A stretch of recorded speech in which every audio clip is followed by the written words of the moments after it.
Matapos puntahan ng grupo ng St. Gerard Construction Charity Foundation Incorporated ang Barangay Santolan noong Lunes upang mamahagi ng grocery packs, isinunod naman nila ang Barangay de la Paz. Dito pinangunahan ni Sara Diskaya ang pamimigay ng humigit kumulang 500 grocery packs sa mga miyembro ng TODA, ACRO at ibang residente.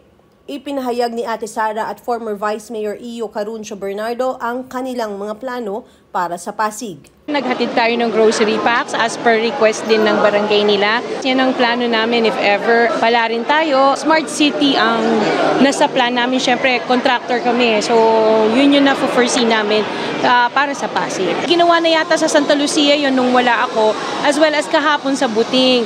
So, yung mga foods na sineserve doon, galing sa mga local vendors natin, which is, kasi di ba negosyante kami, gusto natin na yung mga dito sa lokal nila, kumita rin kahit papano. So, yan ang bagong programa na sinali namin sa medical mission.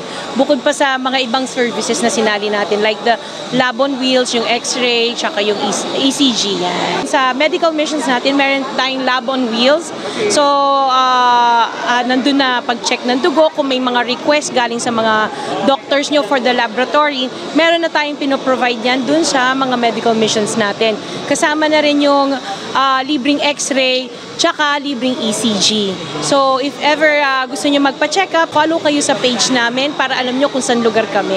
Kasi hindi naman siya limited sa lugar na kung saan kayo, lahat welcome yan. Kami naman ay natutuwa dahil sa pagtanggap ng mga Pasigueño. Ito naman yung mga nabaha po natin ng mga kababayan na binabaan pa rin ho ng tulong hanggang ngayon. Yung kanina sa Santolan, yung dito sa De La Paz, kasi dalawang lugar kayo na sa Santolan, siguro mga 600 to 700 per babaho kanina. Yung ho ngayon siguro nasa 500 po ngayon. Alam niyo ho, kahit naman anong tulong ho ay napakahalaga. Lalong-lalo na ho doon po sa mga kababayan ho natin na kailangan po talaga.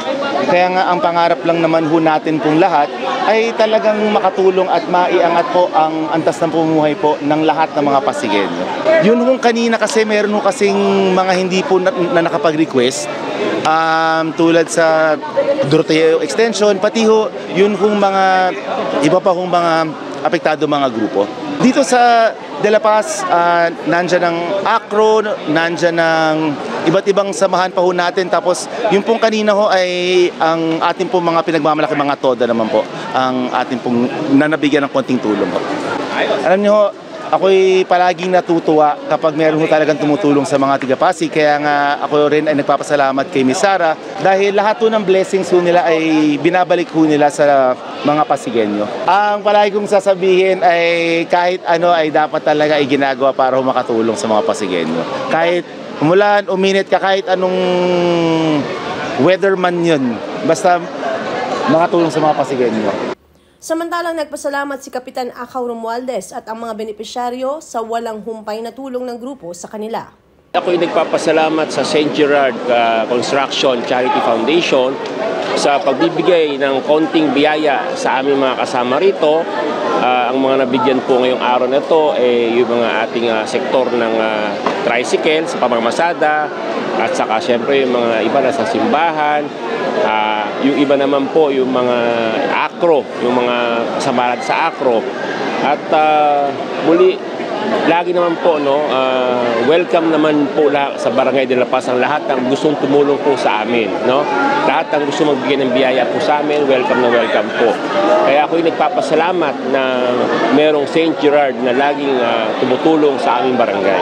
500 po yung nakalista, kaso yung ibang mga tricycle, hindi lahat nakapunta pa kasi nga baka maubusan ng wala na nagpipila doon sa kanilang mga pilahan. So maya-maya magpapalitan yan, pero nakalista naman po halos 500. Nirequest ko na po yon kay ma'am, hindi ko lang alam po kung anong date ang ibigay po sa amin. Kasi kami halos unang nakatanggap ng medical mission at nung time po na yon hindi pa ganun kakompleto. Ngayon medyo mas pinaigting, no? At yung mga serbisyo nila, yan yung mga talagang talagang kailangan ng mga tao yung mga laboratory, no, at saka ang ECG. At Sara, maraming salamat po. Siyempre kasama rin si Boss Curly sa lahat ng mga tulong o biyaya na binibigay niyo sa aming mga barangay. At alam ko yung mga aming mga organisasyon dito like mga HOA nagre-request po sa kanila ng kanilang pangangailangan at natutugon naman po at ako'y nagpapasalamat po sa kanila. Ako'y natutuwa, no, na actually ngayon ko lang narinig po yan at maganda nga po yan at syempre ang makikinabang po yung mga amin, no, at syempre dagdag kita sa aming mga kabarangay at maganda po yung ganyang naisip po nila para syempre dapat mas maganda kung matutulungan din siyempre aming mga kabarangay. Kami po ay tuloy lang po kami lagi sa pagtulong, mga humanitarian. So kami po ay nakaalalay lagi kay Kap Akaw. Ang nakalista po sa amin ay nasa 50 packs. Nagpapasalamat po kami, napakalaking tulong po sa amin. No? Tutusin, kami rin po, humanitarian din po lagi ang ginagawa namin. So parang nakaalalay sa amin sila Kap Akaw para sa mga pag kami humanitarian kami. Yung dun po sa may Karangalan, nung time na may bagyo, yan, kumbaga tumulong naman sila. Sa ngayon po, ang request ko lang po sana, pagka po kasi gumaganap kami ng humanitarian, kailangan lang po namin ng mga upuan, mga tent, yun lang po. So nakahanda naman yung letter, so isasabit na lang namin sa kanila. Maraming salamat po sa tulong nyo. Pareho po tayo gumaganap ng humanitarian. Ako si Luan Peñano para sa latest ng iNews Pasig.